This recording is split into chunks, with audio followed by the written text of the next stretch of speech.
The Duchess of Malfi, a bedtime story of love, power, and tragedy.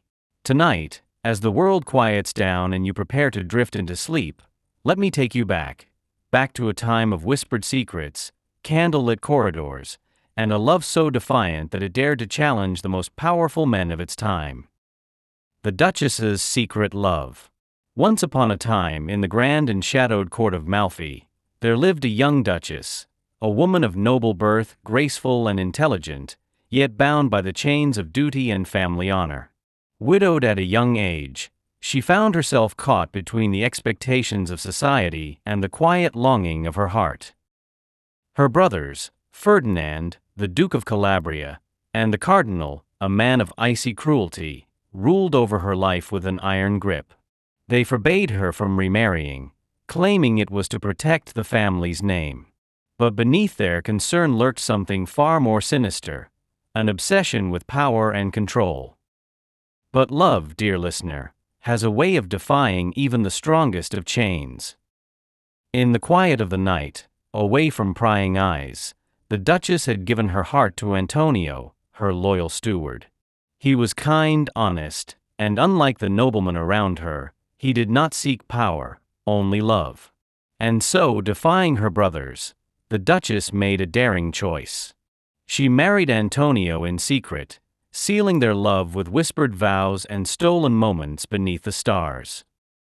For a time, happiness lived within the walls of Malfi. The Duchess bore Antonio 3 beautiful children, and though they lived in secrecy, their love flourished like wild roses growing between cracks in stone. But secrets, as we know, have a way of unraveling. The watchful eyes of Bassola.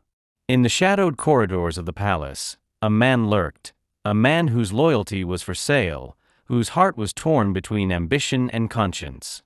His name was Bassola. He had once been a soldier, a man of intelligence and wit, but life had not been kind to him. He was bitter, weary, and desperate to reclaim his place in the world. The Duchess's brothers, knowing his hunger for power, made him their spy. His task was simple: watch, listen, and uncover the truth. Bassola was clever. He did not strike with force, but with whispers, trickery, and deceit. Through careful observation, he pieced together the truth. The Duchess, their sister, had betrayed the will of her family. And so, the message was sent. A brother's wrath. When Ferdinand received the news, a terrible darkness consumed him. His anger was not that of a protective brother, but of a man whose twisted love had turned into something monstrous. With a flickering candle in his chamber, he read Bassola's words over and over, his face contorting with fury. His hands shook. His breath came heavy. And then, without a word, he extinguished the flame.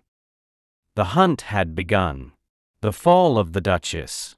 One cold night, the castle's silence was shattered. Soldiers stormed the Duchess's chambers, tearing her from her children's arms. She did not fight. No, that was not her way. She stood tall, her eyes steady, her voice calm. She was taken to a darkened chamber where horrors awaited. There, her brothers did not strike her down, not yet. Instead, they played cruel games, showing her the illusion of her children's deaths, trying to break her spirit. But the Duchess of Malfi was not a woman to be broken. Even as the walls closed in, even as her fate was sealed, she uttered words that would echo through time. I am Duchess of Malfi still. She met death with grace, her dignity intact, her love unshaken. And so, in the cold silence of the night, the candle of her life was snuffed out. But this was not the end. Revenge and ruin. Ferdinand thought his anger would be soothed with her death. But guilt is a terrible thing. It gnaws at the soul like a starving wolf. He was haunted by visions of his sister, her voice whispering through the corridors, her eyes watching him from the darkness. Madness took him, and he turned upon himself, lost in the shadows of his own mind. The Cardinal, ever composed, believed himself untouchable. But Bosola, the man who had once played the role of a spy, now turned against his masters. In a final act of vengeance, he struck down the cardinal in cold blood. And so, in the grand halls of Malfi, where once power had ruled supreme, silence fell. The brothers lay dead. Bosola, too, met his fate. And yet, it was the Duchess, though gone, who remained undefeated in spirit. Why this play still resonates. As you drift into sleep, let's reflect on what makes the Duchess of Malfi one of the greatest tragedies ever written. John Webster's play is a Gothic masterpiece, filled with chilling imagery, poetic beauty, and brutal realism.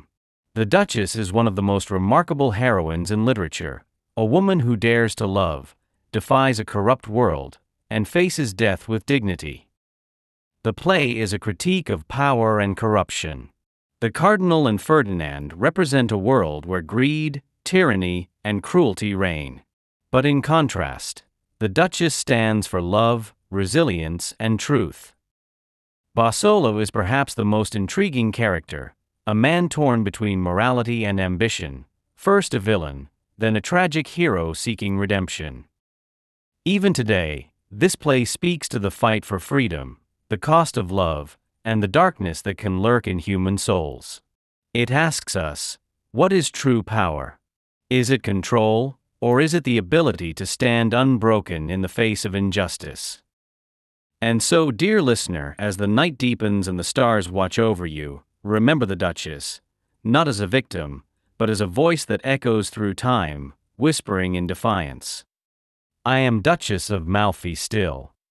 If this tale of love and tragedy kept you spellbound, don't forget to like, share, and subscribe to Literature Lullabies.